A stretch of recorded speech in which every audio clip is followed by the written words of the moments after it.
Number four उरूज है और नज़ला ज़ुकाम खांसी वेदर चेंज जब भी आएगा तो।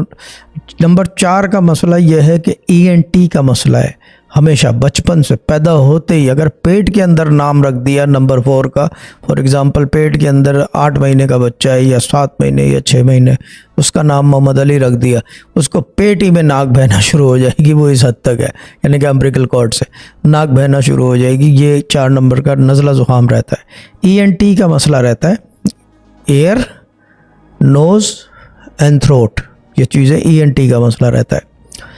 और ENT का मसला ये है कि जब भी मौसम चेंज होता है so they get affected by it, affect होता है। नंबर 4 का वाहिद एक अदद है जो बीमारी में मुब्तला होता है बिकॉज ऑफ दीज 3 थिंग्स, और ये सेंसेस में जाता है, आपके क्या कहते हैं उसे, हवा से खमसा में जाती है। ये बात रूहानियत में हवा से खमसा कहते हैं, द 5 सेंसेस ऑफ योर्स।